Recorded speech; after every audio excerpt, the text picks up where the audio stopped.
নমস্কাৰ বন্ধুসকল, মই পলাশ বৰা আৰু আপোনালোক সকলোকে মোৰ এই আজিৰ ভিডিঅ'লৈ স্বাগতম জনাইছোঁ। আজি মই আহিছোঁ গোলাঘাট জিলাত অৱস্থিত খনিকৰ পুথি নামঘৰলৈ আৰু আপোনালোককো মোৰ লগত দেখুৱাব বিচাৰিছোঁ এই খনিকৰ পুথি নামঘৰ। তেনেহ'লে আহকচোন এই ভিডিঅ'টো আৰম্ভ কৰোঁ। এই খনিকৰ পুথি নামঘৰ গোলাঘাট জিলাৰ অন্তৰ্গত দেৰগাঁৱৰ পৰা কিছু দূৰত মিছামৰা মৌজাৰ খনিকৰ গাঁৱত আছে। এই পুথিভাগ 250 বছৰ পুৰণি। বিভিন্ন আধ্যাত্মিক আৰু আলৌকিক শক্তি জড়িত হৈ থকা বুলি ভবা হয় এই পুথিভাগক। এই পুথিভাগ মহাপুৰুষ শ্ৰীমন্ত শংকৰদেৱ আৰু মাধৱদেৱে সাঁচিপাতত লিখা কীৰ্তন আৰু নামঘোষা। অসমৰ বিভিন্ন প্ৰান্তৰ লোকে এই পুথিভাগক নিজৰ ঘৰলৈ নি এভাগী আশীৰ্বাদ বিচাৰে। পুথিখনৰ জৰিয়তে ভক্তসকলৰ পৰা এই পুথিভাগ ৰখা নামঘৰলৈ প্ৰতিদিনে বিভিন্ন ঠাইৰ পৰা ভক্তপ্ৰাণ ৰাইজ অহা দেখা যায়। মানৰ আক্ৰমণৰ সময়ত সকলোবোৰ গাঁৱৰ মানুহ গাঁও এৰি হাবিয়ে বননিয়ে পলাই ফুৰিছিল। কিন্তু মণি বৰুৱা নামৰ এজন বৃদ্ধ লোক অসুখীয়া হোৱা বাবে ঘৰ এৰি যাব পৰা নাছিল।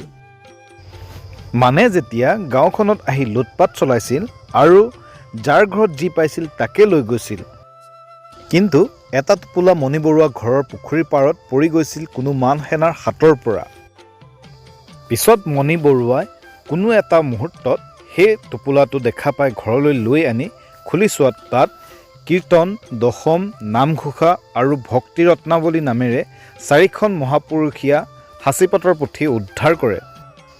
পিছত তেখেতে দশম পুথিভাগ নিজৰ গাঁৱৰ নামঘৰলৈ আৰু ভক্তি ৰত্নাৱলী পুথিভাগ কাষৰ হালোৱা গাঁৱৰ নামঘৰলৈ আগবঢ়ায়।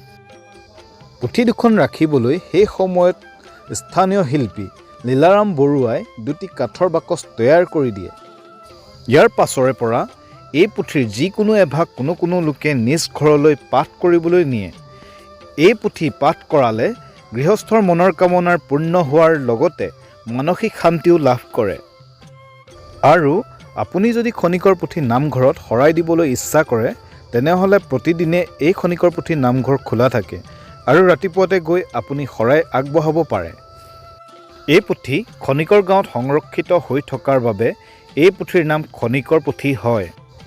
এই পুথিভাগ নিজ ঘৰলৈ পাঠ কৰিবলৈ নিবলৈ হ'লে এবছৰমান আগতেই বুকিং কৰিব লাগিব, কিয়নো বুকিং কৰাৰ সদস্যৰ সংখ্যা দিনক দিনে বাঢ়ি আহিছে। এই ঐতিহাসিক খনিকৰ পুথিৰ নামঘৰত আপুনি যদি মূৰ দোৱাবলৈ আহিব বিচাৰে তেনেহ'লে নিশ্চয় আহিব পাৰে। আজিৰ এই ভিডিঅ'টো বন্ধুসকল ইমানতে সমাপ্ত কৰিছোঁ। পুনৰ এটা নতুন ভিডিঅ'ত লগ পোৱাৰ আশাৰে আজিলৈ আহিছোঁ। ধন্যবাদ।